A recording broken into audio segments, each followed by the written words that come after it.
Assalamualaikum warahmatullahi wabarakatuh.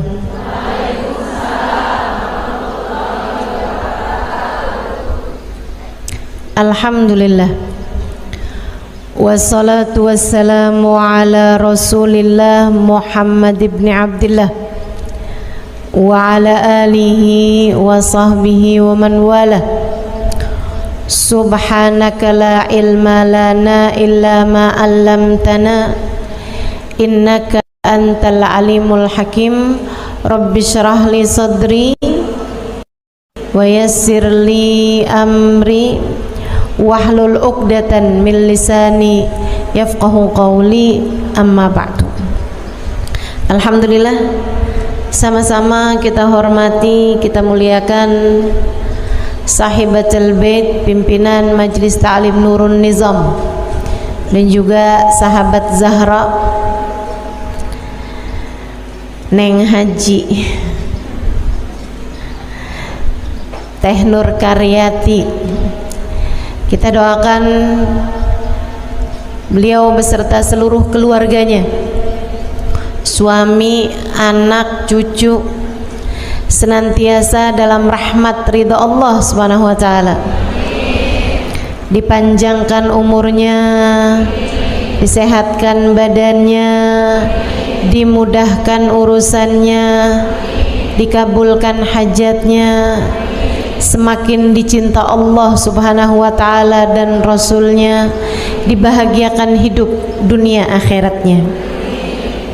Segenap hubabah, segenap ibu nyai pimpinan pondok pesantren, dan juga ibu-ibu pimpinan majelis ta'lim, para ustadzah, para syarifah, yang semoga semuanya dirahmati dan dimuliakan Allah Subhanahu wa taala, serta tentu saja semua yang hadir di majelis ini, baik ibu-ibu, kakak-kakak, adik-adik, anak-anak, yang mudah-mudahan semuanya dirahmati dan dicintai Allah, disayangi dan disyafaati Nabi besar Muhammad,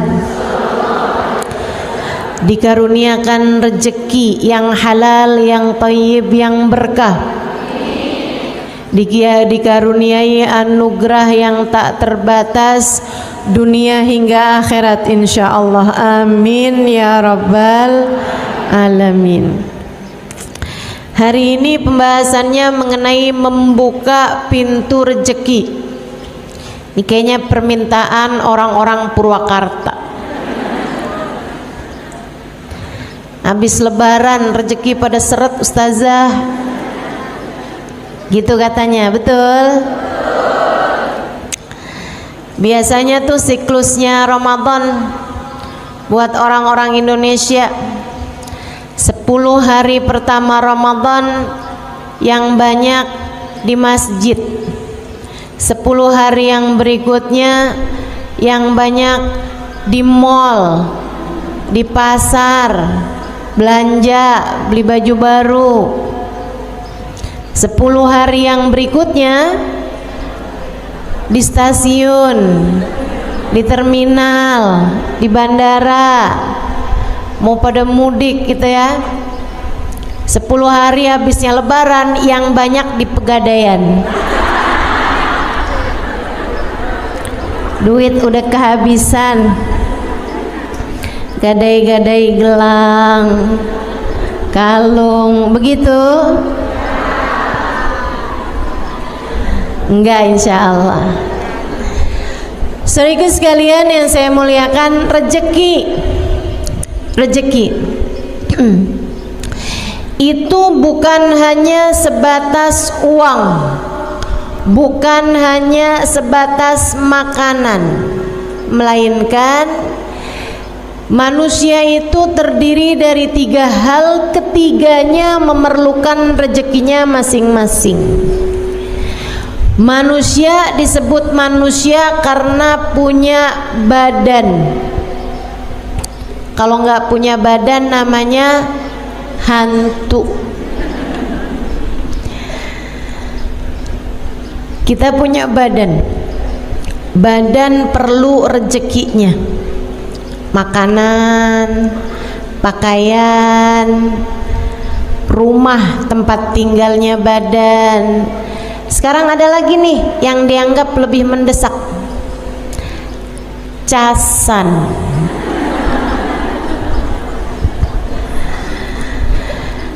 Badan perlu pakaiannya, perlu makanannya, dan itu adalah rezekinya badan kita. Tapi selain daripada badan, manusia juga punya yang namanya akal, pikiran. Ini juga perlu rezekinya. Rezekinya namanya ilmu. Perlu nih rezekinya akal kita. Saya ingat kalau saya habis bicara di Malaysia, di Singapura, selesai itu orang kalau salaman sama saya suka bilang, makasih Ustazah, Allah rezekikan saya untuk mendengarkan ilmu Ustazah. Terima kasih, Allah rizkikan saya mendengarkan ilmu Ustazah. Mereka benar-benar menganggap ilmu yang diberi itu adalah merupakan rezeki.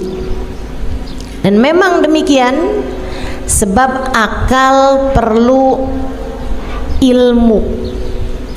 Mudah-mudahan kita semuanya dikaruniai ilmu yang manfaat, ilmu yang bawa kebaikan, kebahagiaan bagi dunia hingga akhirat, ilmu yang menjadi hujjah lana wala taj'alhu hujjah alaina birahmatika ya arhamar rahimin, amin ya rabbal alamin. Manusia punya badan, manusia punya akal, keduanya perlu rezekinya masing-masing. Dan yang ketiga, manusia punya hati.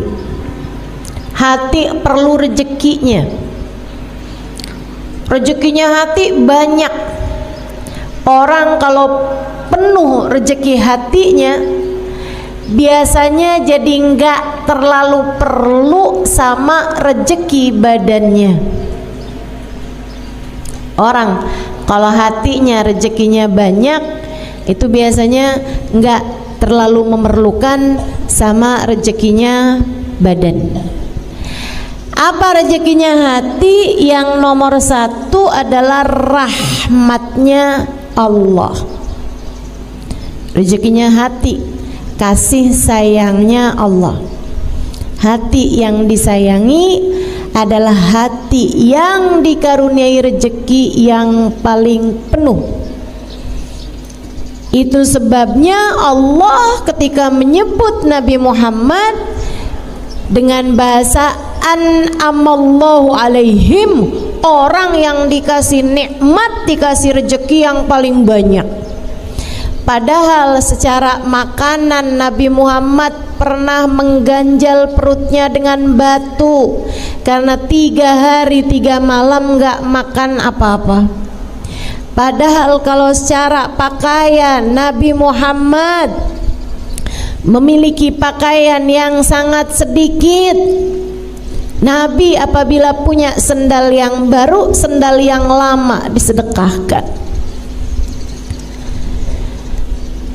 Nabi Muhammad rumahnya sangat kecil, tapi Allah bilang, kamu wahai Muhammad manusia yang dirizkikan nikmat yang paling banyak, rezeki yang paling banyak turunnya kepadamu wahai Muhammad.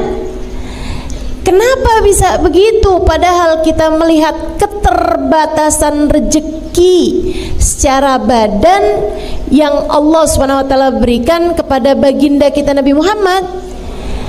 Sebabnya adalah karena Allah menjadikan rezeki hatinya Nabi Muhammad penuh, bahkan luber.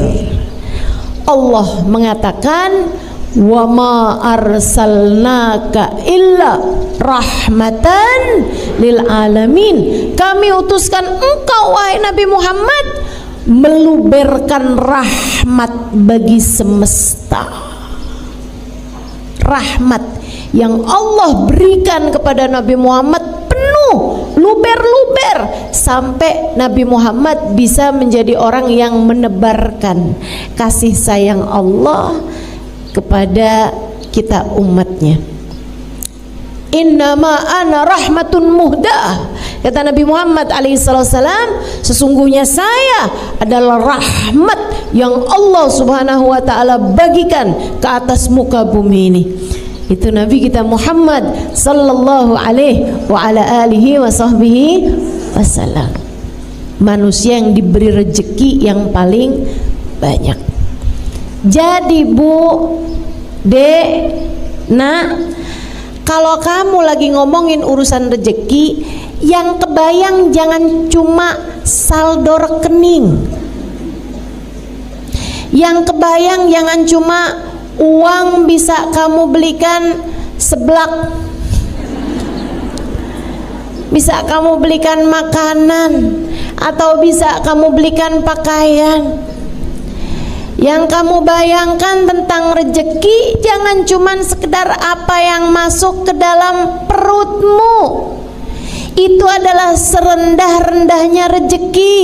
Kata Sayyidina Ali bin Abi Thalib, "Man kana hammuhu batnuhu, kanat qimatuhu ma yakhruj minhu." Siapa yang urusan terpenting baginya adalah isi perutnya, maka nilainya adalah apa yang keluar dari perutnya. Siapa yang urusan paling penting dalam hidupnya adalah apa yang masuk ke perutnya, yang dipikirin cuman makanan mulu. Bis ini makan apa enaknya ya? Nih duduk di majelis dari pagi, yang dipikirin bakso enak nih.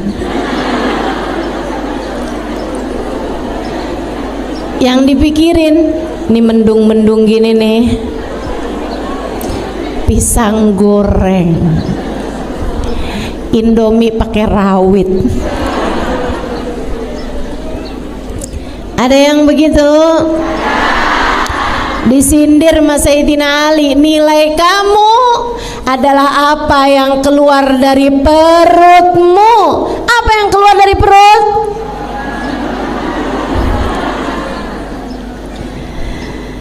Ya Allah, rezeki bukan cuman sekedar itu Bu. Rezeki bukan cuma itu Dek.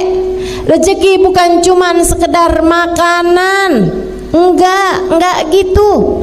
Itu termasuk bagian dari rezeki, akan tetapi itu adalah serendah-rendahnya rezeki. Nah kalau minta rizki, minta tuh sekalian rizki yang besar-besar. Bahkan badan kita ini rezeki paling besarnya bukan makanan.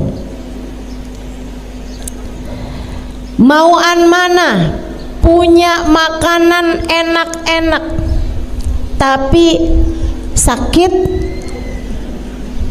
ama sehat tapi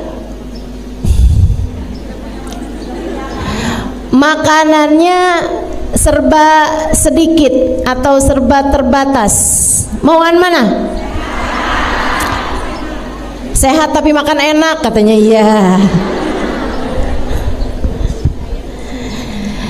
Teman-teman seiku sekalian yang saya muliakan, kesehatan itu adalah rezeki yang lebih besar daripada rezekinya makanan gitu. Kita tuh sama Allah kalau dikasih sehat Bu, makan apa aja enak, betul? Saya dulu tidak menyadari ucapan itu sampai umur saya 40 tahun. Udah di atas umur 40 tahun ya Allah, nggak boleh salah makan dikit.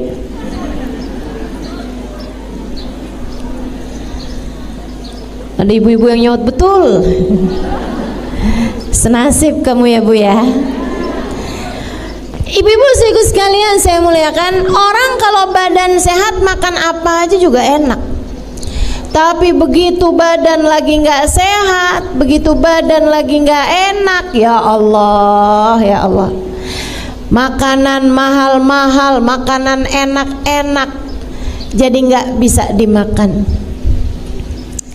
Karenanya lebih daripada sekedar rezeki berupa makanan, kamu harus minta kepada Allah Subhanahu wa taala rezeki berupa kesehatan, sebab kesehatan lebih bernilai daripada makanan. Saudaraku sekalian saya muliakan, ini rezeki nih macem-macem. Jadi bukan hanya itu. Rezeki berupa kenyamanan, rezeki berupa memiliki keluarga yang saling sayang, memiliki keluarga yang saling mendukung satu sama lain. Rezeki apa bukan rezeki? Rezeki. Nih akal kita nih perlu rezeki berupa ilmu. Tapi ilmu itu juga ibu-ibu sekalian yang saya muliakan, adik-adik semuanya, enggak asal ilmu bisa Allah Subhanahu wa taala rezekikan kepada kita. Kita perlu guru buat menyampaikan ilmu dengan cara yang paling indah. Guru saya Habib Ali Al-Jufri pernah mengatakan, saya ketika membaca berita teroris bawa bom bunuh diri, ngebom, saya kalau baca berita ada pasukan-pasukan bawa bendera la ilaha illallah Muhammad Rasulullah, nyerang anak-anak, nyerang orang-orang tua, bawa ketakutan di hati manusia. Beliau mengatakan, saya kalau mendengar ajaran-ajaran yang haram, bid'ah, syirik, berziarah ke makam, syirik, wah, kata Habib Ali Al-Jufri, saya bersyukur tidak mendapatkan guru seperti mana yang mereka mendapatkannya. Bu, kalau kita berguru dengan orang yang sama dengan yang mereka berguru, belum tentu kita jadi orang-orang yang bisa menikmati maulid, bisa menikmati sholawat, bisa merasa haru, cinta, bahagia ketika merasakan kedekatan dengan baginda Nabi besar Muhammad sallallahu alaihi wasallam. Betapa ternyata memiliki guru yang bisa membawa kita kepada rasa cinta kepada Allah, rasa cinta kepada Rasulullah adalah rezeki yang luar biasa besarnya, yang harus terus-terusan kita minta pada Allah Subhanahu wa taala. Saya doakan guru-guru saya, Allah sehatkan badannya, bahagiakan hatinya, betahkan hidupnya di dunia ya Allah.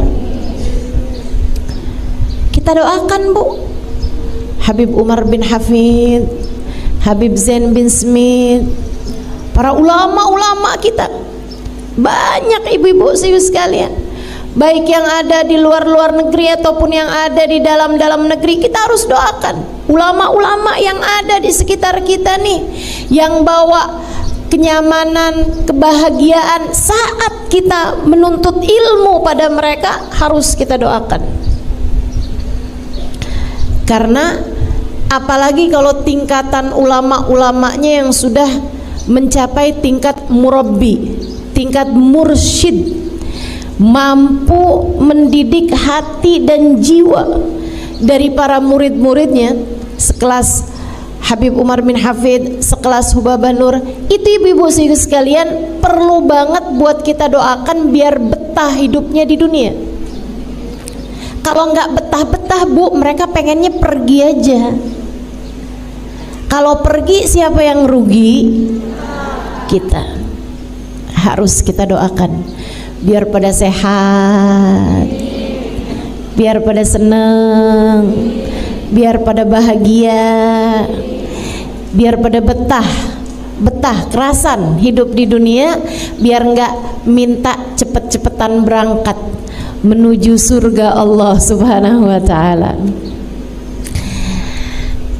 Rezeki macem-macem. Karenanya untuk rezeki ilmu ini juga ibu-ibu nih punya PR mendoakan anak-anaknya. Ibu dah alhamdulillah nih seneng hadir di majelis, merasakan kenikmatannya majelis, sampai majelis jam 7, jam setengah 8, datang dari jam berapa Bu? Jam 1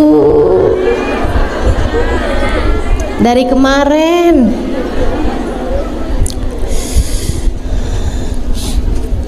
Dari tanggalannya belum ganti ya.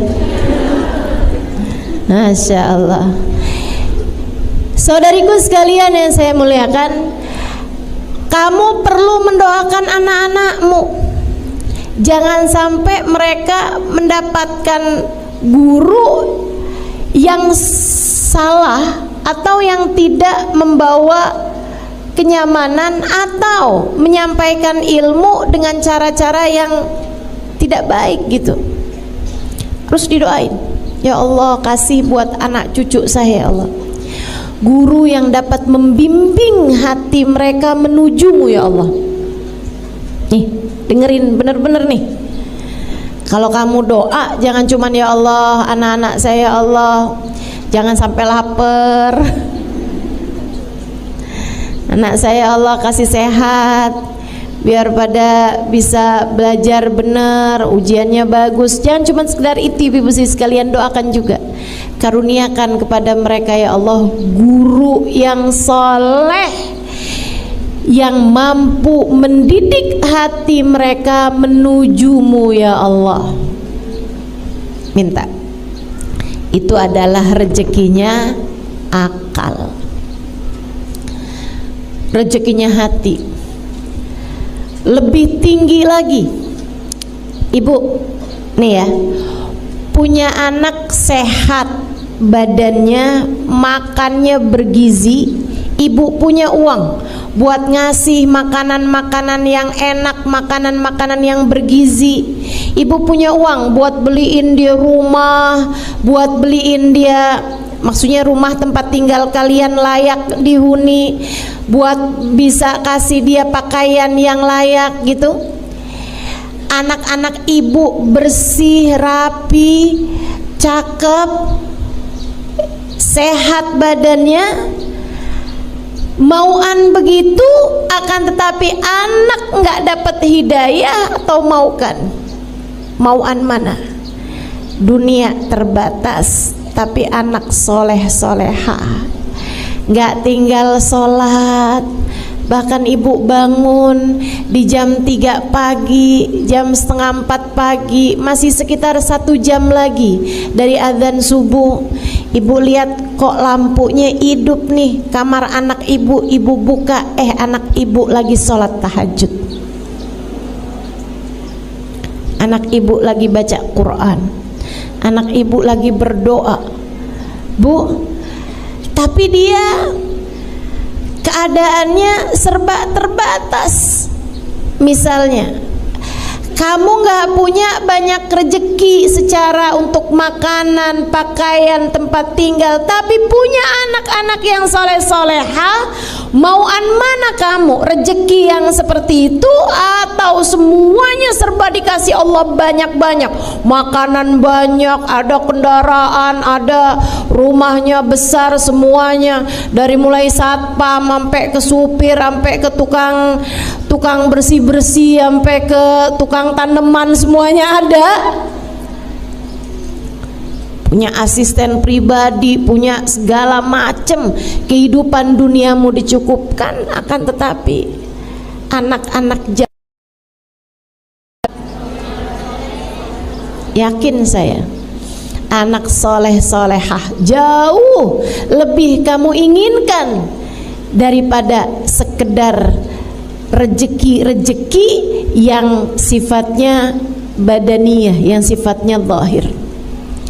Dari sini kita tahu rejeki akal, rejeki hati jauh lebih indah daripada sekedar rejeki badan kita. Meskipun ketiganya semuanya harus kamu miliki, ketiganya semuanya juga nikmat hidup kita, bahagia hidup kita jika ketiganya Allah Subhanahu wa taala berikan seukuran dengan keperluan kita, kebutuhan kita. Rezeki itu Bu enggak harus banyak, yang penting pas. Ya Bu ya? Pas waktunya lapar ada makanan. Pas waktunya tidur punya kamarnya, punya tempat tidurnya, kamarnya ada AC-nya. Atau kalau di Purwakarta nggak panas, ada kipas anginnya. Itu kan namanya pas. Pas waktunya nih orang berangkat haji, ibu mau ingin juga pengen daftar haji juga, pas ada uangnya, ya kan? Waktunya mau pergi majelis nih hari di Nurun Nizam, ada ongkosnya, kan begitu? Pas. Tapi kalau misalnya rezekinya banyak tapi nggak pas, ini yang nggak enak nih Bu nih. Rezekinya sih banyak, duitnya banyak nih, waktunya mau pergi pengajian ada aja. Segala udah jalan naik sepeda motor, sepedanya bannya pecah, ada aja gitu penghalang-penghalang dari mendapatkan kesenangan dan kebahagiaan. Makanya bukan itu yang kita minta. Yang kita minta itu rezeki yang pas. Itu pula yang diminta oleh baginda kita Nabi besar Muhammad sallallahu alaihi wasallam untuk rezeki keluarganya. Allahumma ja'al rizqa ali Muhammadin kafafa. Ya Allah, jadikanlah rezekinya keluarganya Muhammad adalah rezeki yang cukup. Yang diminta cukup sama Nabi, bukan berlebihan, bukan banyak, akan tetapi menenggelamkan. Karena rezeki yang penting cukup, yang penting pas. Mudah-mudahan Allah karuniakan kepada kita rezeki yang pas, rezeki yang cukup, rezeki yang jadi sebab kebahagiaan bagi hidup kita dunia hingga akhirat insyaallah. Amin ya rabbal alamin. Amin ya rabbal alamin. Rezeki itu yang enggak papa banyak, itu rezekinya hati. Sebab rezekinya hati itu kalaupun banyak, itu yang ada adalah tumpah. Kalau tumpah, maka ia bisa mengalir kepada orang-orang di sekeliling. Kamu kalau sama Allah diluberkan rahmatnya Allah Subhanahu wa taala ke dalam hatimu, yang ada rahmatnya Allah bakal luber. Kalau udah rahmatnya Allah luber ke dalam hatimu, anak-anakmu ikut merasakan rahmat tersebut, jadinya adem, pada soleh, hidayah, sholatnya benar, akhlaknya bagus. Bapak ibu sekalian, kalau kamu lihat, kenapa ya anak saya ini keras-keras, suami saya juga keras, ngomong gak pernah pelan, marah-marah mulu. Bu, kurang rahmat. Hati kamu kurang diturunin rahmat, hati keluargamu kurang diturunin rahmat. Kamu kurang rezeki berupa rahmatnya Allah Subhanahu wa ta'ala. Orang kalau diturunin rahmatnya Allah, kasih sayangnya Allah penuh dalam hatinya, kasih sayang tersebut membuatnya akan menyayangi siapapun dan membuatnya tak tega menyakiti siapapun. Orang kalau besar rahmatnya Allah dalam hatinya, dia akan menyayangi siapapun dan apapun, dan akan membuatnya tak sampai hati menyakiti siapapun dan apapun. Bahkan kepada binatang sekalipun dia tak sampai hati menyakitinya. Ibu-ibu sekalian saya muliakan, Habib Ali Habsyi, penulis Maulid Simtud Durar, itu ibu, beliau mengatakan, sepanjang hidup saya di kota Sewun tidak ada orang yang bertengkar.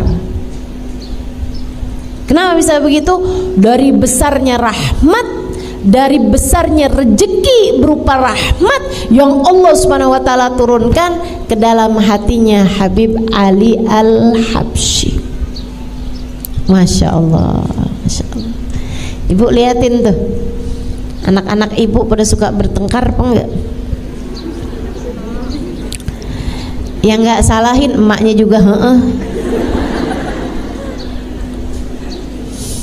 Kenapa ya Ustazah, anak saya kalau ngomong kasar? Kamu bagaimana? Iya sih. Ya enggak salah. Kurang rahmat, kurang rahmatnya Allah Subhanahu wa taala. Ayo nih, kita perlu nih semua rezeki-rezeki ini. Gimana nih cara ngebuka rezeki-rezeki ini nih? Termasuk nih adik-adik jomblo nih. Sampai setiap majelis kalau udah waktunya doa, ya Allah jodoh ya Allah. Anaknya Pak Lurah cakep tuh ya Allah. Baik juga kelihatannya. Jodohin saya sama dia ya Allah. Kalau enggak sama dia yang mirip sama dia ya Allah. Daripada susah-susah dia aja deh ya Allah.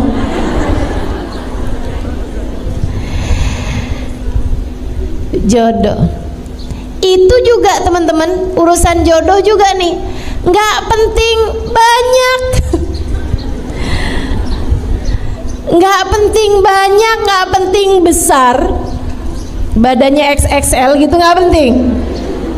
Yang penting adalah pas. Dan bukan urusan cepat atau lambat, yang penting adalah tepat. Pas itu tadi, pas buat kamu gitu, pas buat orang tersebut. Suami istri itu yang penting bukan pintar, yang penting bukan kaya, yang penting bukan bisa segala macem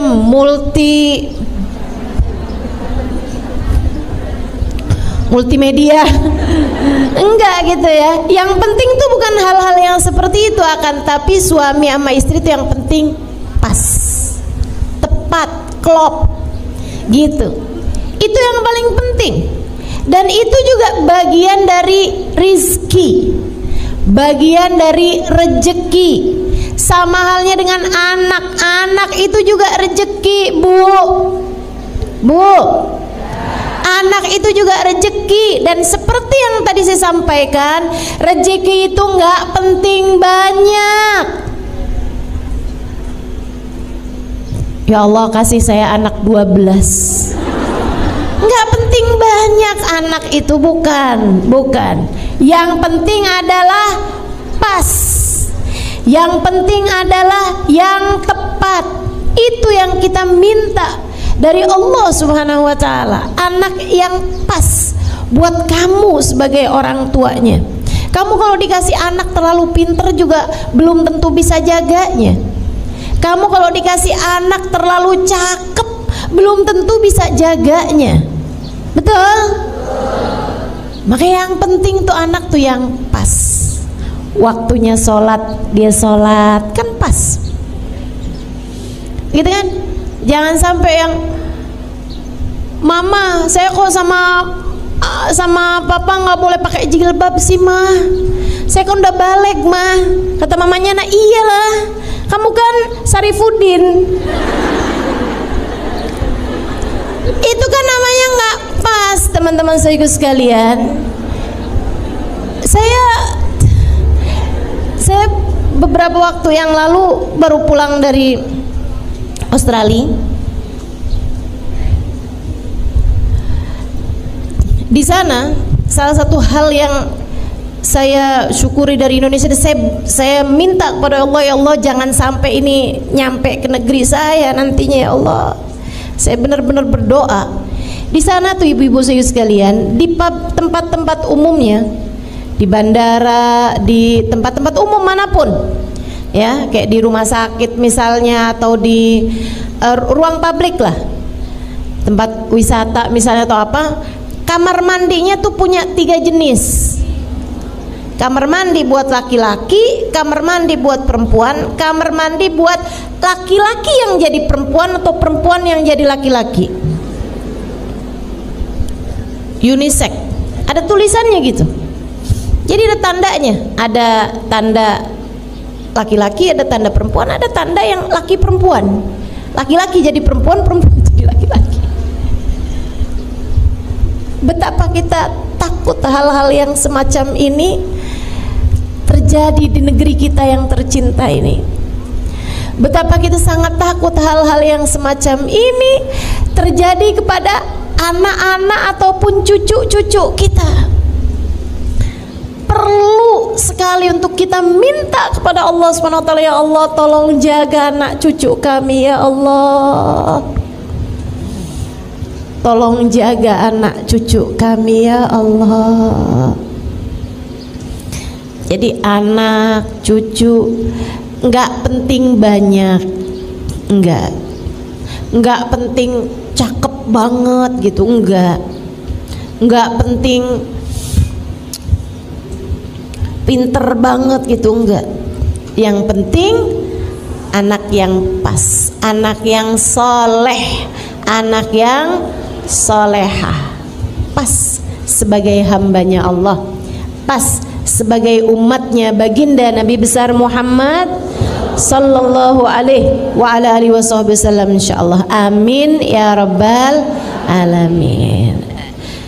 Mengingat kebutuhan kita terhadap rezeki banyak sekali, baik rezekinya badan kita, rezekinya akal kita, maupun rezekinya hati kita, baik untuk kita maupun untuk seluruh keluarga kita, anak-anak kita, keluarga kita nih. Karenanya akan saya sampaikan kepadamu 10 hal pembuka pintu rezeki. Enggak akan saya terangkan dengan detail semuanya gitu, enggak. Karena kalau diterangkan dengan detail sampai asar nih kayaknya. Jadi saya akan sampaikan pelan-pelan 10 hal yang dapat menjadi pembuka pintu rezeki bagimu, baik rezeki zahir seperti yang saya sampaikan, rezeki berupa makanan, minuman, tempat tinggal, kendaraan, gitu kan ya, handphone, kenyamanan, apapun aja, rezeki zahir maupun rezeki batin. Seperti yang tadi saya sampaikan, ilmu, guru yang dapat membimbing kita, kajian-kajian yang menyenangkan. Kita mesti juga doakan negeri kita, mudah-mudahan senantiasa Allah SWT tetapkan keadaannya menjadi negara yang bebas ngaji dimanapun dan kapanpun. Alhamdulillah. Kita minta sama Allah SWT, tetapkanlah rezeki yang ini ya Allah, tetapkanlah rezeki yang ini. Karena saya banyak jalan kemana-mana ibu-ibu saya sekalian, bukan mudah untuk sebuah negara memperkenankan rakyatnya untuk mengadakan kajian-kajian secara umum seperti kita ini. Susah. Saya kalau mau ngisi di Singapura 6 bulan sebelumnya mesti tanda tangan banyak banget, karena dimintakan perizinan kepada negaranya. Untuk bikin satu acara itu dimintakan kertas yang sangat banyak sekali, harus ditandatangani secara langsung oleh pihak yang akan membuat acara tersebut atau mengisi acara tersebut. Bukan mudah.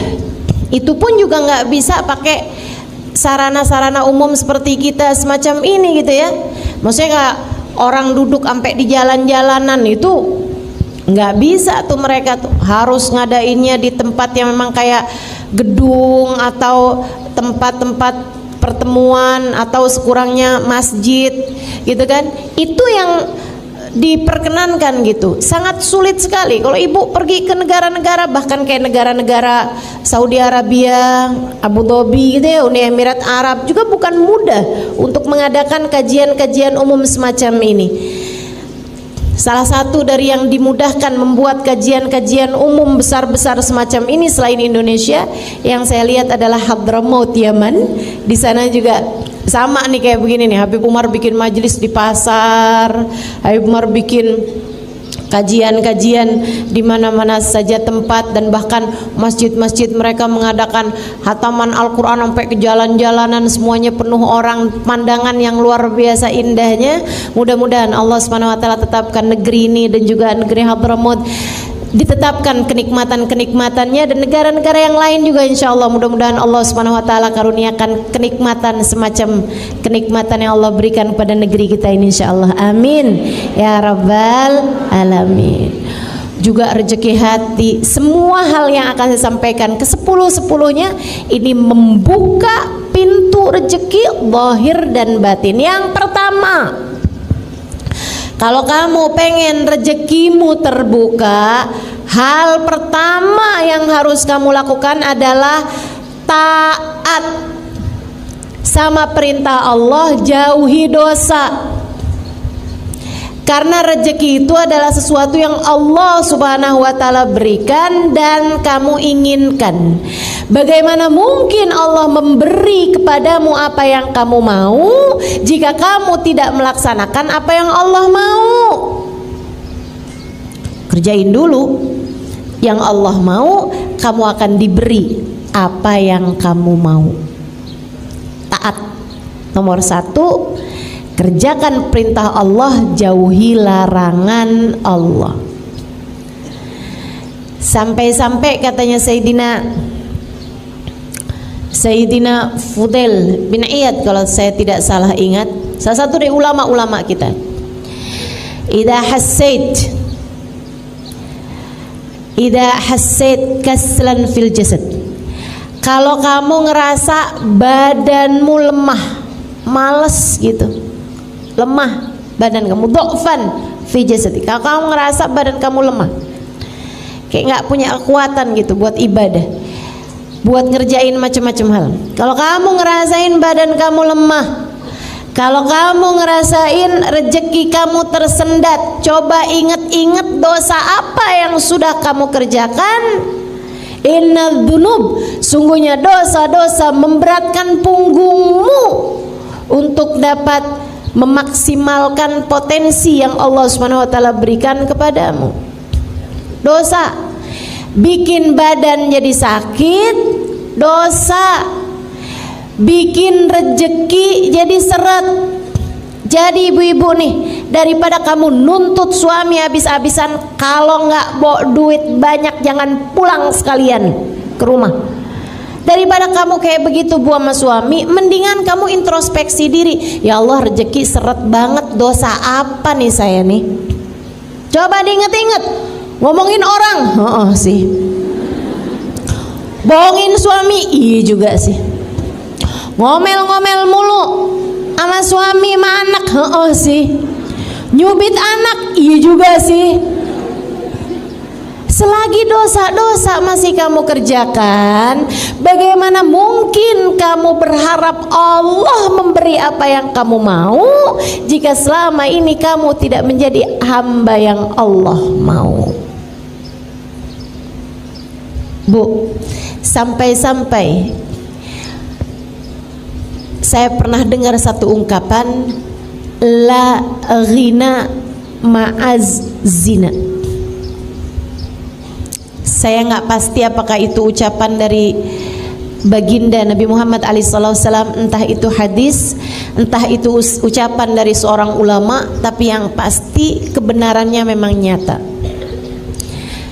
La faqra ma'azina, la faqra ma'adduha, kama la ghina ma'azina.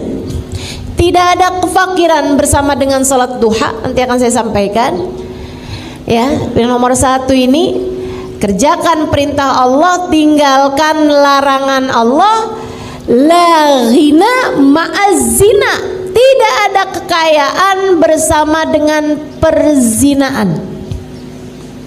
Hisan wa makna, kata guru saya, guru kita Habib Umar bin Hafid. Hisan wa makna, secara zahir dan batin. Artinya orang kalau berzina, dia belum bertaubat dari perbuatannya, masih aja gitu. Tar ketemu sama pacarnya atau sama orang yang dia cintai itu ya, yang dia senengin itu, kemudian dia berzina gitu kan.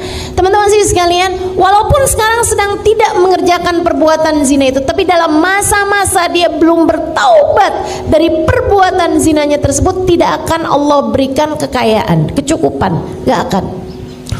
Kurang aja terus, ambisi aja terus, kepengen ini, kepengen itu, terus aja gitu. Walaupun uang saldo di rekeningnya udah banyak, kurang aja rasanya. Dan ini kesian. Bu, saya nggak kesian orang yang punyanya hartanya sedikit, binisbah harta ya, terhadap urusan harta. Saya nggak kesian sama orang yang hartanya sedikit. Saya kesian sama orang yang hartanya banyak tapi tidak pernah merasa cukup.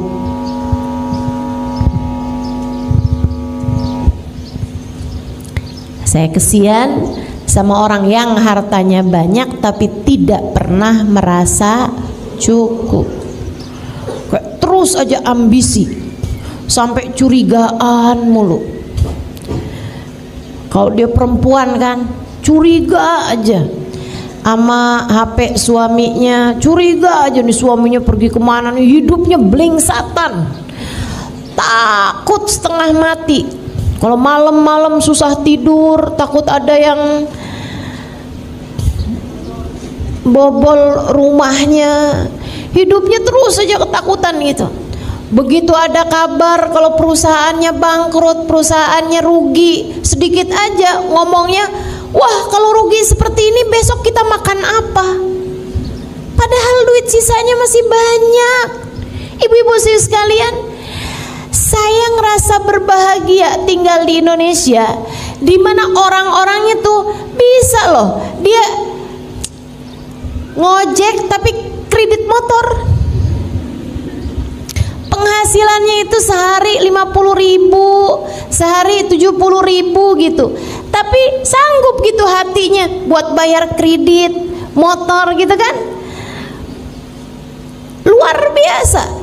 Jadi teman-teman sekalian, masalahnya bukan sama berapa uang yang kamu punya, berapa nilai yang kamu punya, tapi kemampuan hati untuk bisa merasa cukup dengan rezeki yang Allah Subhanahu wa taala berikan gitu. Saya nggak kesian di sini nih sama perempuan-perempuan yang misalnya gitu, suaminya cuman ngasih dia sebulannya berapa? Saya nggak ngerti tuh, nggak pernah ikutan belanja soalnya. Anggap 500.000 misalnya gitu, buat belanja harian, masa cukup nggak itu? Nggak cukup. 1 juta deh, 1 juta gitu ya, nggak cukup juga. Emang iya?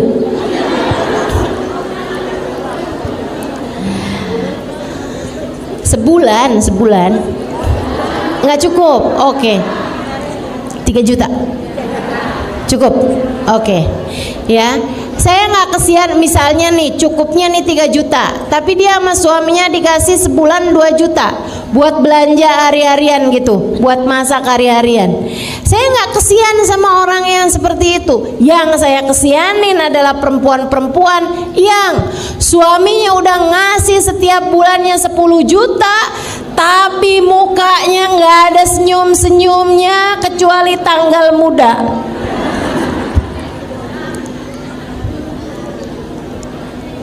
Ya ampun, kamu kamu kok transfernya cuman segini nih? Saya nanti bayar arisannya dari mana? Saya nanti nongkrong di mallnya dari mana? Saya nanti buat bayar ini, buat bayar itu. Ya Allah, ya Allah. Jadi teman-teman saya sekalian, tuh dia tuh masalahnya ya. Orang kalau nauzubillah berbuat perzinaan dan dia belum bertaubat dari perzinaannya, itu walaupun dikasih seberapa, hatinya nggak akan pernah merasa cukup. Dan itu adalah siksaan paling menyiksa terhadap urusan rezeki. Yang tersiksa tuh bukan yang dikasih rezeki yang sedikit, Bu, akan tetapi yang tersiksa itu orang yang dikasih rezeki seberapapun gak pernah merasa cukup. Dia orang yang jauh lebih tersiksa. Dan itu orang kalau berzina, naudzubillah min dzalik, sama Allah dikasih hukuman hati yang tidak pernah merasa cukup. Itu namanya hissi.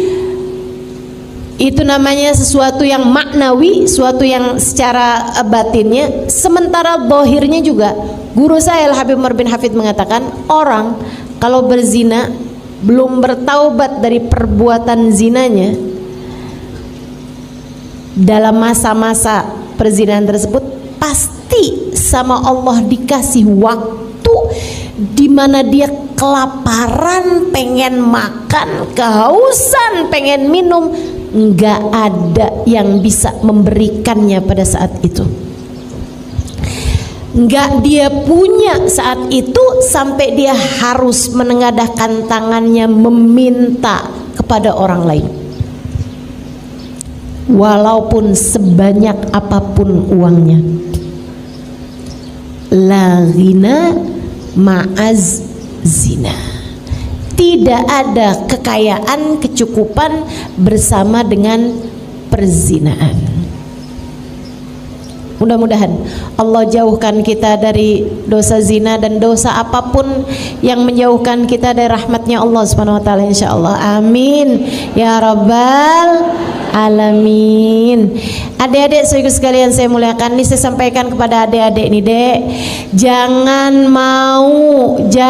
mau memberikan sesuatu yang sangat berharga dari dirimu, yaitu nilai harga dirimu itu, Dek.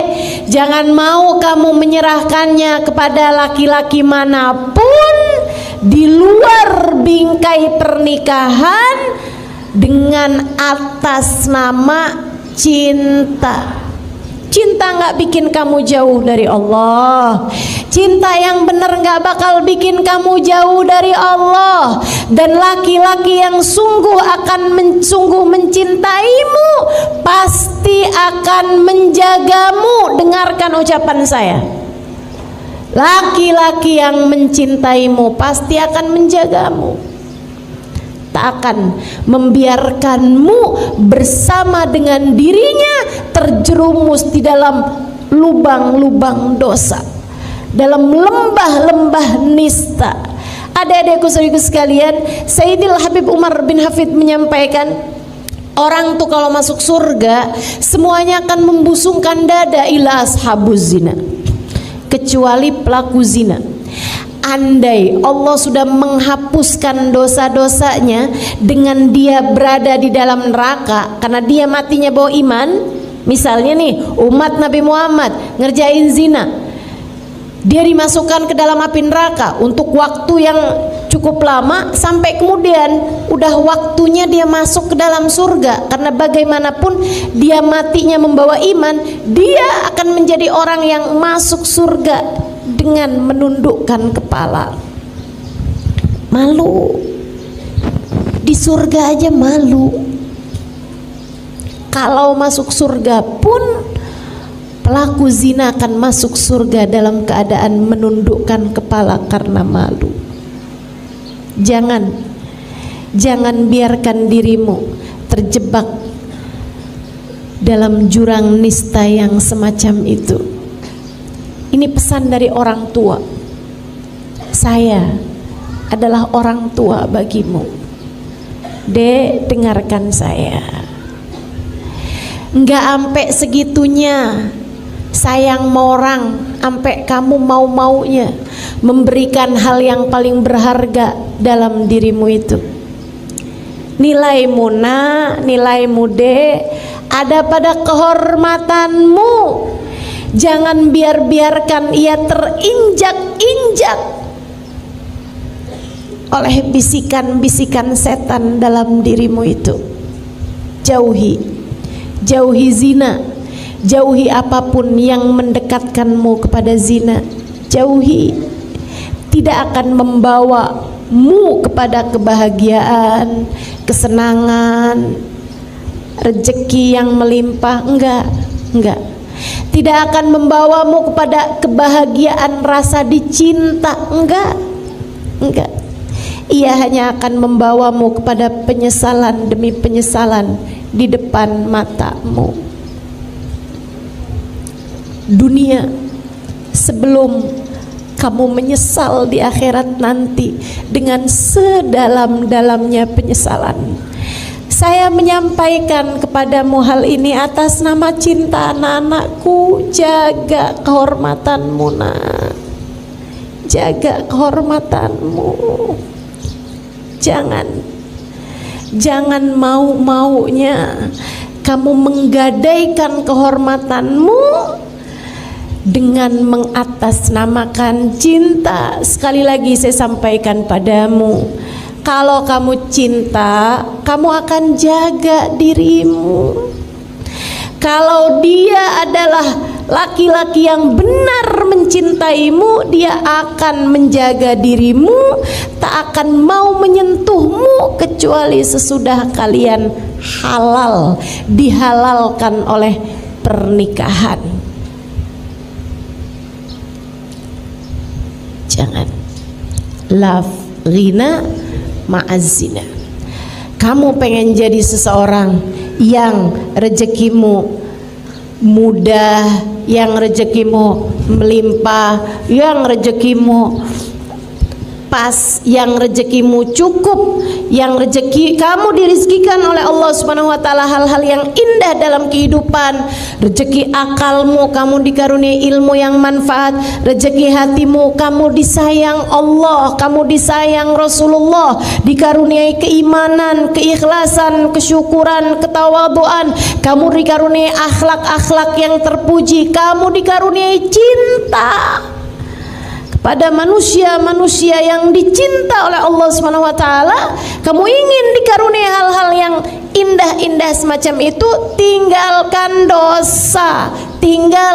dosa, kerjakan jalan taatmu kepada Allah Subhanahu wa taala.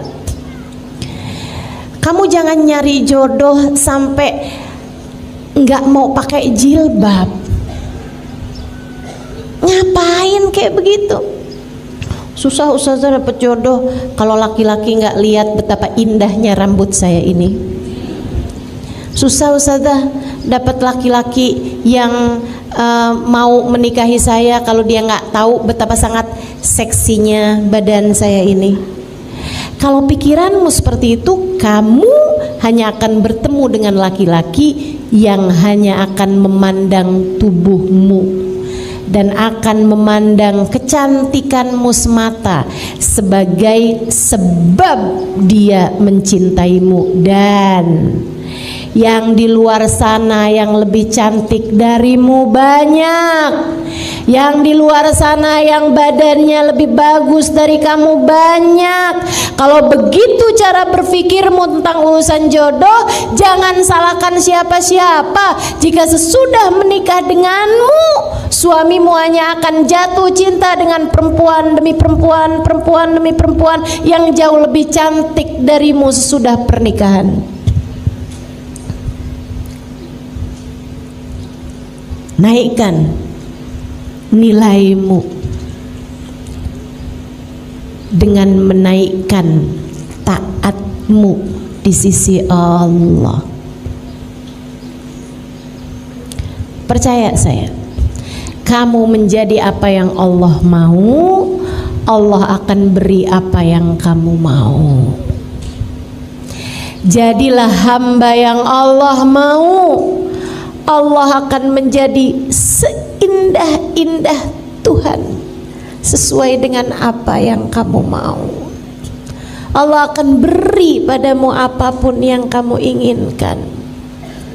Teman-teman saudaraku sekalian, Allah menyampaikan dalam hadis qudsinya, innama ana alladhi idza qultu li syai'in kun fayakun sa'aj'al man ahbabtuhu idza qala li syai'in kun fayakun.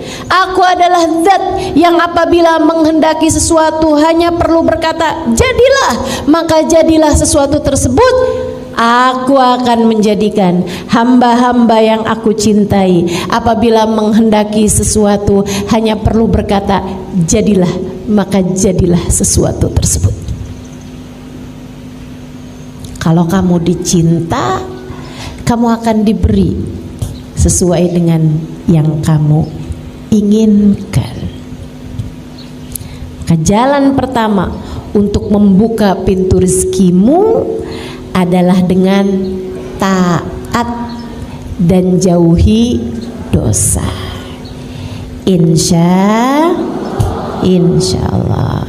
Yang kedua, ibu-ibu sekalian saya muliakan, nih, kalau kamu kepengen wangi, kamu mesti deket sama orang yang tukang jual minyak wangi, atau sekurangnya kamu mesti deket sama orang yang wangi-wangi biar kamu bisa dikasih minyak wangi, kan gitu ya? Ya kan? Itu sesuatu yang niscaya, teman-teman. Kalau kamu pengen pinter, kamu harus deketi orang yang pinter-pinter. Kalau kamu pengen solehah, kamu mesti deketi orang-orang yang solehah-solehah. Karenanya kalau kamu kepengen menjadi seseorang yang diberi nikmat rezeki sama Allah Subhanahu wa taala yang sesuai dengan apa yang kamu inginkan, rezeki zahir, rezeki batin, semuanya nih dikasih sama Allah Subhanahu wa taala, maka kamu mesti dekat sama orang-orang yang memang telah diberi nikmat sama Allah paling banyak. Siapa mereka? Allah sebutkan dalam Al-Quran. A'udzubillahi minasyaitonirrajim. Man yuti'illaha war rasul faulaika ma'al ladina an'amallahu alaihim minan nabiyyina was siddiqina was syuhada was salihin wa hasuna ulaika rafiqa dzalikal fadlu minallah wa kafa billahi alima.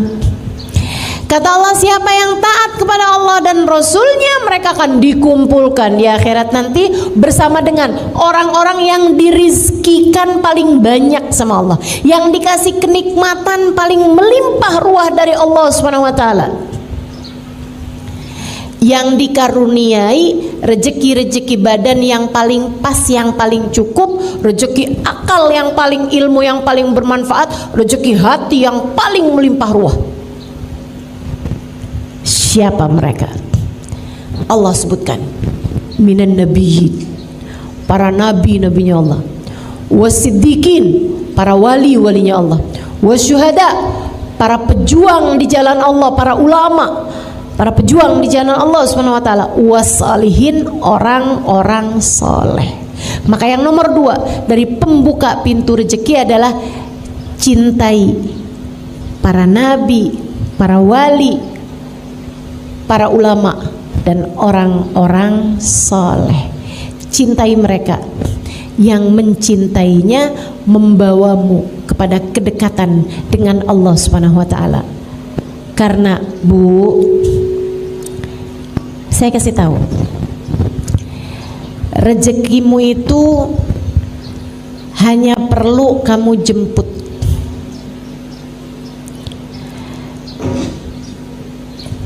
Kalaupun kamu tidak tahu rezekimu ada di mana, rezekimu tahu kamu ada di mana. Ia akan sampai kepadamu mau tak mau. Masalahnya di mana alamat rezeki? Sumber rezeki itu di mana? Sumber rezeki ada pada Allah Subhanahu wa ta'ala yang telah menamakan dirinya War-Razzaq Dzul Quwwatil Matin. Dialah Allah satu-satunya sang pemberi rizki, dialah pemilik kekuatan tertinggi. Kamu pengen rezekimu seperti yang kamu inginkan, maka dekatilah orang-orang yang memang telah dekat dengan Allah Subhanahu wa ta'ala. Cintai Nabi Muhammad. Cintai Nabi Muhammad. Orang yang di hatinya nggak punya rasa cinta kepada Nabi Muhammad dari umat Nabi Muhammad, andai pun rezeki badannya sama Allah diberikan kecukupan sekalipun, rezeki yang di dalam sini nggak akan pernah diberi oleh Allah Subhanahu wa ta'ala. Karenanya pengen anak-anakmu hidayah, soleh, baik, benar. Pengen kamu disayang sama suamimu, dicintai sama suamimu, suamimu cintanya sama yang halal-halal, kamu pun juga begitu. Kamu kepengen agar hatimu tidak diberi rasa cinta kepada yang tidak dihalalkan oleh Allah Subhanahu wa ta'ala bagimu. Cintai orang-orang yang dekat dengan Allah Subhanahu wa ta'ala. Cintai Nabimu Muhammad sallallahu alaihi wasallam. Orang kalau di hatinya ada cinta kepada Nabi Muhammad, Allah nggak bakalan tega ngasih dia kesusahan dalam hidup. Bu, ama orang yang sayang sama anak kamu, misalnya orang kaya, orang mampu gitu ya, kamu punya uang banyak gitu kan, terus kamu pergi ke sekolah anak-anakmu atau anak-anakmu pulang bawa teman-temannya, terus kamu lihat di antara teman-temannya tuh ada anak-anak yang sayang banget sama anak kamu gitu, sayang banget sama anak kamu, dia berusaha untuk melakukan apapun yang dimauin sama anak kamu gitu, seneng banget dia. Ibu-ibu, saudariku sekalian yang saya muliakan, kalau kamu hari itu masak, kalau hari itu kamu beliin makanan buat mereka, kalau hari itu kamu nyenengin, ajak jalan-jalan, kira-kira nih di antara anak-anak temen-temennya anak-anak kamu itu, di antara temen-temennya anak kamu, siapa yang akan kamu ajak? Yang suka ngusilin anak kamu atau yang sayang sama anak kamu? Yang sayang sama anak kamu. Kenapa begitu? Ini ada anak nih usil nih, nggak seneng sama anak kita, bahkan benci sama anak kita, nggak bakalan kita ajak. Kalau yang seneng-seneng nggak bakalan kita ajak, kan begitu? Oh, kita mau nyenengin anak kita, kita ajakin temen-temennya yang sayang sama dia, yang cinta sama dia. Yang benci, sana, kamu bukan jatahnya nih. Yang ini nih menyenangkan banget sekali nih, bukan jatah kamu nih. Oh, kamu enggak, kamu suka ngusilin anak saya. Oh, kamu anak saya minta apaan kamu nggak kasih. Salah. Tapi yang sayang sama anak kita, yang suka ngasih sama anak kita, yang suka perhatian sama anak kita, yang cinta sama anak kita, kita ajakin, kita kasih makan yang enak, kita senengin anak-anak tersebut, anak kita. Kenapa begitu? Karena kita sayang sama anak kita, maka kita akan menyayangi siapapun yang sayang sama anak kita. Pun demikian dengan Allah Subhanahu wa ta'ala. Allah tidak pernah mencintai siapapun lebih daripada cintanya kepada Nabi Muhammad. Allah tidak pernah mencintai siapapun lebih daripada cintanya kepada Nabi Muhammad. Maka Allah akan menjaga, Allah akan melindungi, Allah akan memberi jalan terindah bagi hidup seseorang yang di hatinya terdapat cinta kepada Nabi besar Muhammad sallallahu alaihi wasallam. Maka kamu kalau ngerasa, kenapa ya suami saya kok nggak sayang sama saya, kenapa ya suami saya kok nggak ada cinta-cintanya sama saya gitu, kayak saya selalu aja dimarahin, saya selalu aja dikatain kasar misalnya gitu. Coba lihat hatimu, adakah di hatimu rasa cinta kepada Nabi Muhammad?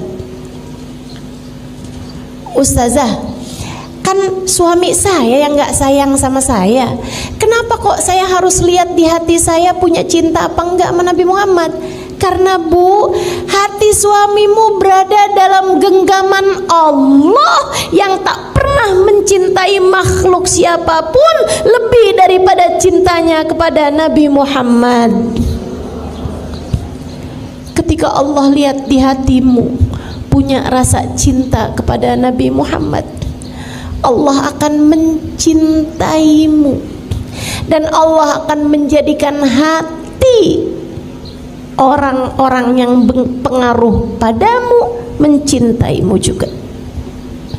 Allah akan bikin gak hanya suamimu, akan tetapi mertuamu, iparmu, orang tuamu, saudara-saudaramu, anak-anakmu mencintaimu karena cinta di hatimu kepada kekasihnya Muhammad sallallahu alaihi wasallam.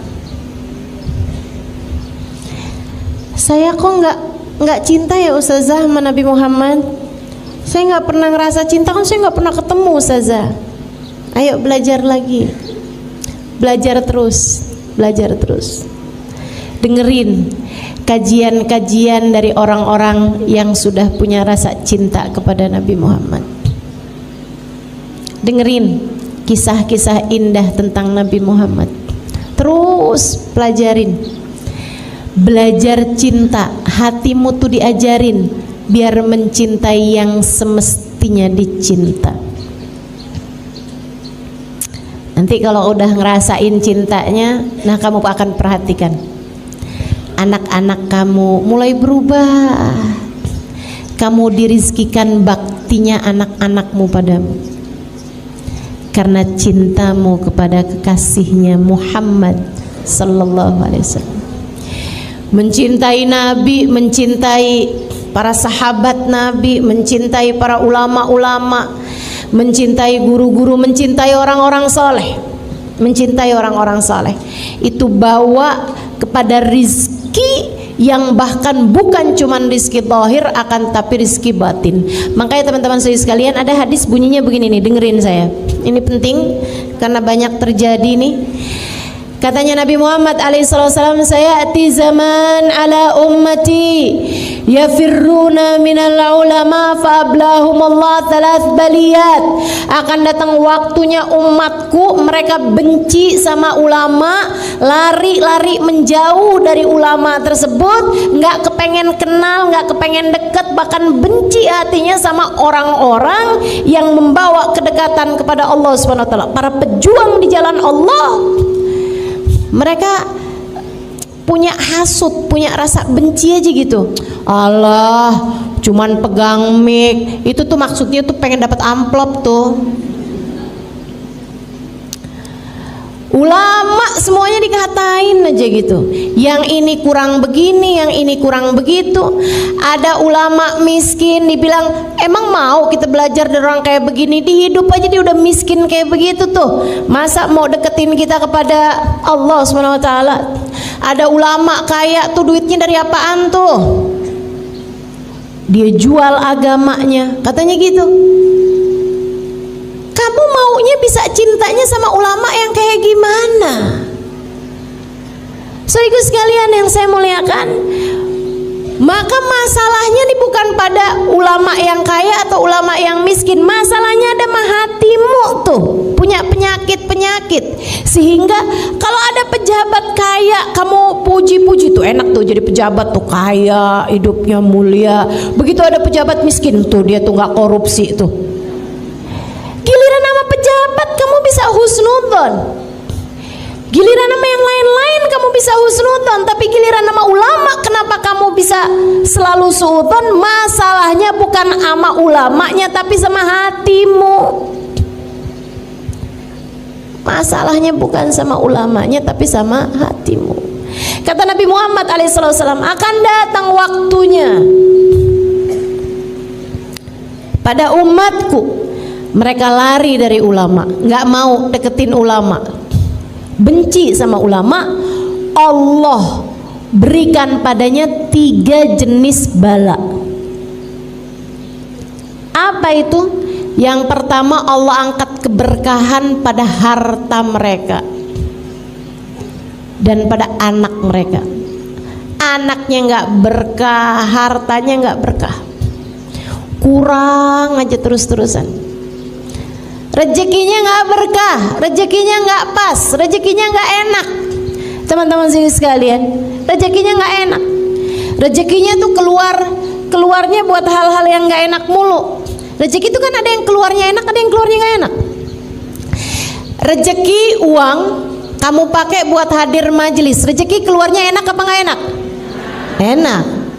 Sehingga sekalian, ada orang yang anaknya ketabrakan atau anaknya nabrak, kemudian dia harus bayar ganti rugi sama yang ditabrak sama anaknya, harus keluar duit juga gitu kan. Enak apa nggak enak? Nggak enak. Rezeki itu keluar ada yang enak, ada yang nggak enak. Makanya saudaraku sekalian, ini orang-orang yang diangkat berkah dari rezekinya, itu keluar rezekinya nggak enak mulu, di jalan yang nggak enak terus-terusan. Naudzubillah min dzalik. Uangnya banyak tapi kepakainya nih buat bayar pengacara, buat urusan rebutan warisan. Ya Allah, nggak enak bener, nggak enak bener. Bayar pengadilan untuk urusan tuntutan dari orang lain, cemaran nama baik lah, apalah segala macam. Itu nggak enak banget keluar duitnya. Apalagi kalau uangnya dikeluarkan buat ngeluarin anak dari penjara. Naudzubillah, naudzubillah. Allah kasih bala, 3 jenis bala. Kalau kamu nggak cinta sama ulama, apa itu? 1, diangkat berkah dari hartanya. Rezekinya nggak ada berkahnya, nggak ada enak-enaknya rezekinya. Yang kedua, Allah akan kasih pemimpin yang zalim. Pemimpin yang zalim itu nggak harus kepala negara atau kepala pemerintahan gitu, nggak harus.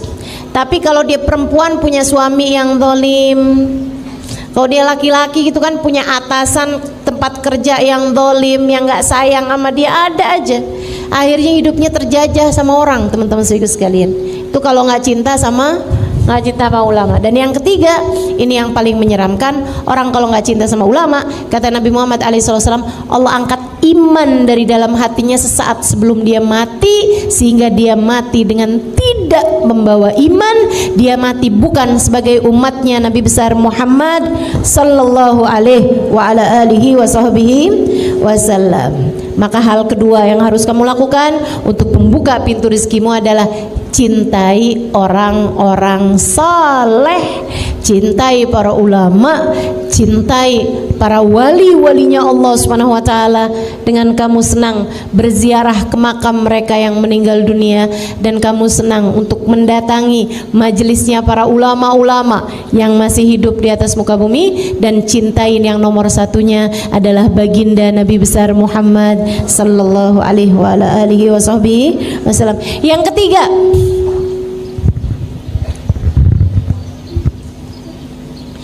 Yang ketiga, kalau kamu kepengen pintu-pintu rezekimu terbuka, yang nomor 3 adalah bakti sama orang tua ataupun sama suami bagi yang sudah bersuami.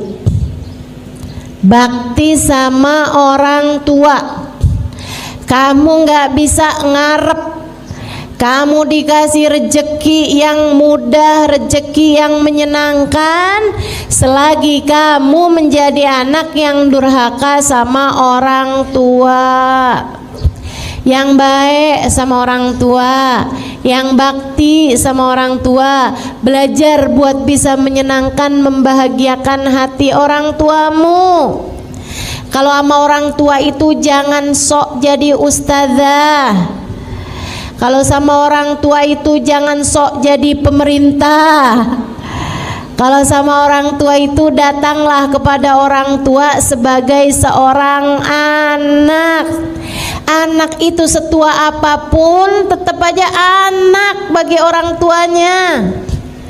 Setua apapun kamu gak akan pernah lebih tua dari orang tuamu. Iya kan? kecil aja kita, mau setua apapun juga.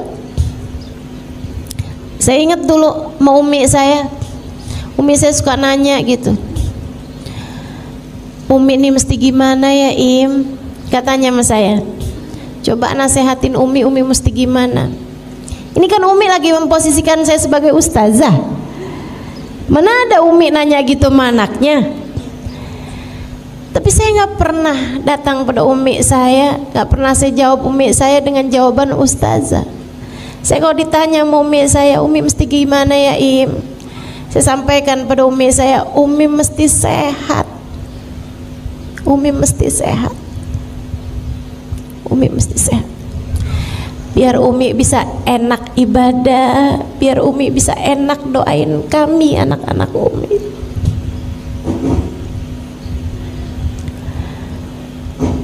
Sama orang tua itu nggak usah bawa-bawa dalil teman-teman, sayangi aja. Nggak usah bawa hadis, nggak usah bawa ayat-ayat Quran, nggak usah, sayangin aja, sayangin. Tapi ibu saya nggak mau sholat ustazah, doain.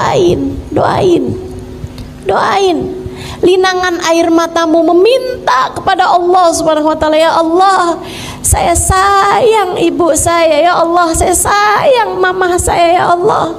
Maka jangan biarkan ia berada dalam neraka-Mu di akhirat nanti. Selamatkan ia darinya, berikanlah hidayah-Mu padanya. Linangan air matamu mendoakan orang tuamu punya nilai sangat besar di hadapan Allah, lebih daripada ceramah-ceramah yang kamu sampaikan, lebih daripada kamu menyampaikan dalil apapun kepada orang tuamu itu.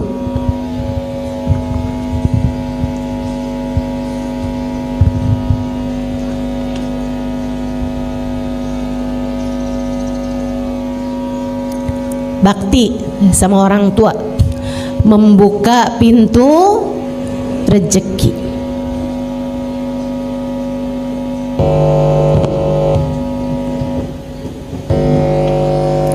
Nih buat adik-adik jomblo, para jombloers, kamu salah satu dari hal yang bisa bikin kamu mudah-mudahan deket dengan jodoh yang soleh. Nih yang amin kenapa emak-emak ya?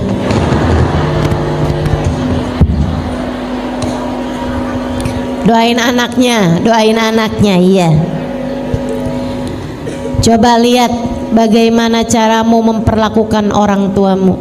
Dek, nak, kamu pengen ada seorang laki-laki yang menyayangimu, belajarlah buat sayang sama orang tua yang telah menyebabkan kehadiranmu di atas muka bumi ini.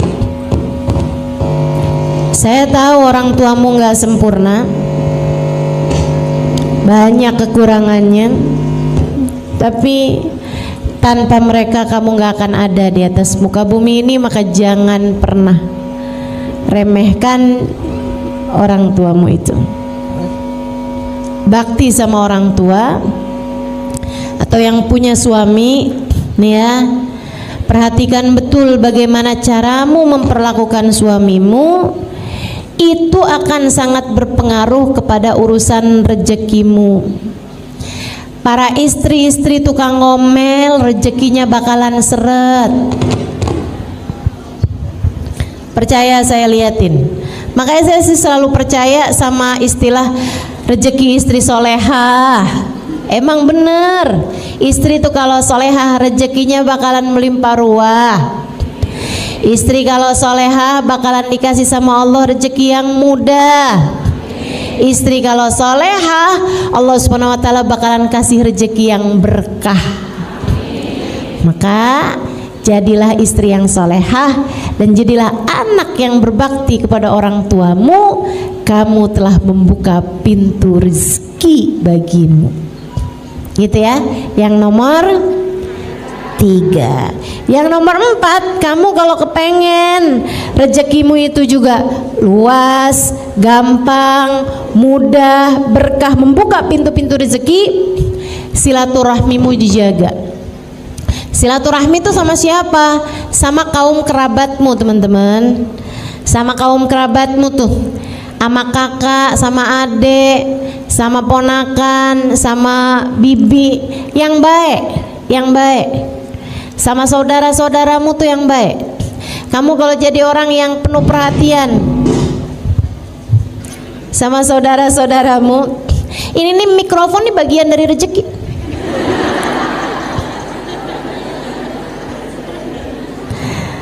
Ya, ini rezeki saya nih hari ini. Ya udah mesti terima gitu kan. Iya, saya sih nerima, nggak tahu ibu-ibu dari tadi yang kenapa sih nih. Nah, apa-apa Bu ya, orang udah mengusahakan yang terbaik, insyaallah. Bagaimanapun semuanya ada di tangan Allah Subhanahu wa taala. Allah lah sang pemberi rizki. Tuh kan, kalau kita terima rezekinya jadi bagus. Gitu ya. Silaturahmi dijaga, silaturahmi. Sama kakak, sama adik itu yang baik. Kamu kalau ingat saudara kamu, ingatnya gini nih. Teman bisa datang dan pergi, tapi saudara kalau hilang, di mana kamu bisa cari? Saudara kamu kan cuman itu aja Bu. Kamu nggak bisa pilih-pilih saudara. Itu siapa sih ngeliatin kamu mulu? Oh, itu dulu kakak saya. Sekarang udah jadi mantan. Emang bisa begitu? Nggak bisa. Kamu kepengen rezekimu jadi mudah, silaturahmimu tuh harus tersambung sama saudara-saudara yang baik-baik, yang baik sama saudara. Jangan tinggalin saudaramu. Kamu kalau lagi dapat kelebihan rezeki, bagi, dahulukan saudara-saudaramu. Cari tahu keadaan saudara-saudaramu. Siapa yang sedang membutuhkan, bantuin. Jangan takut, jangan takut. Ustazah, saya punya saudara jahat-jahat semuanya. Warisan saya ustazah dia kuasain. Misalnya, Bu, kalau saya sih ya Bu ya, urusan harta tuh Bu tuh, yang hilang bisa dicari, iya kan? Urusan harta tuh Bu bisa datang dan pergi, tapi saudara tuh kalau kita kehilangan, kita nggak bisa dapetinnya lagi.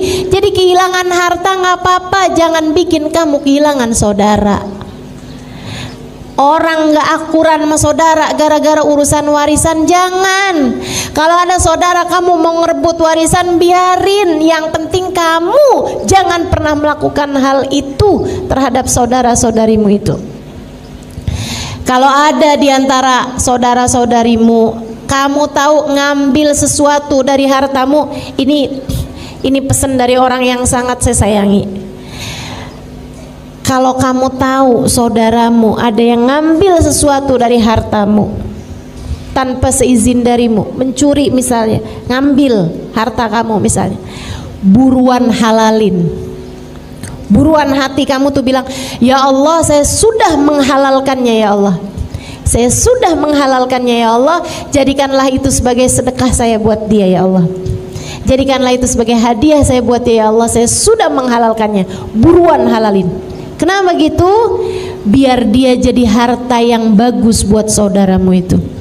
Nanti kalau hartanya bagus, bakalan perbuatannya, keadaannya juga bakalan jadi bagus.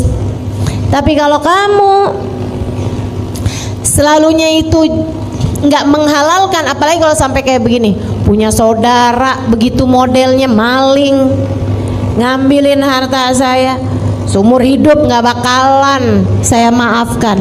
Tar di akhirat saya tuntut saudara saya. Saudariku sekalian yang saya muliakan, jadinya kamu bukan cuma kehilangan harta, kamu juga kehilangan saudara. Kesian saudaramu itu. Bisa jadi dia ngambil sama kamu karena memang keadaannya sedang sangat-sangat sulit, sementara dia susah untuk menceritakannya kepadamu. Kalau kamu tahu saudaramu mengambil sesuatu dari hartamu, ajak bicara. Apa yang bisa saya bantu? Apa yang bisa saya lakukan untukmu? Keadaan kamu sekarang lagi kayak gimana? Bu, to'amuthnen kafis salasah. Kata Nabi Muhammad, makanan 2 orang kalau dimakan rame-rame, dimakan barengan cukup buat 3 orang. Makanan buat 2 orang kalau dimakan barengan, makannya rame-rame barengan, itu bisa cukup buat 3 orang. Rezeki juga gitu. Rezeki kelihatannya dikit, kalau kamu bagi ada orang lain ikut menikmatinya, bakalan cukup buat banyak orang. Buat banyak orang. Alangkah indahnya kalau rezeki kamu tuh saudara-saudaramu ikut-ikutan menikmatinya. Ustazah itu kan kalau duitnya banyak. Nah saya duit Ustazah buat sendiri aja nggak cukup. Oh kamu nggak tahu, Allah tuh Bu ngasih rezeki itu nggak gitu modelnya. Ini saya dapat dari guru saya Hubabah Maryam. Halimah, kamu jangan pernah takut ngasih buat orang lain. Allah Halimah, kalau lihat kamu jadi sebab Allah ngasih rezeki kepada hamba-hambanya, Allah akan mengalirkan rezekinya orang-orang lewat tangan kamu. Kamu kalau Allah lihat suka bagi-bagi, Allah bakalan ngasih rezekinya orang-orang lewat diri kamu, sehingga kamu yang bakalan dikasih sama Allah Subhanahu wa taala rezeki yang paling melimpah. Jadi jangan takut untuk memberi dan bersilaturahmi kepada saudara-saudaramu terutamanya, sebab itu adalah pintu pembuka rezeki. Berikutnya sedekah. Ya, yang kelimanya adalah sedekah. Itu tadi sedekah tuh. Sampai-sampai katanya Nabi Muhammad alaihi wasallam, innal bala la yatakhatta riqabas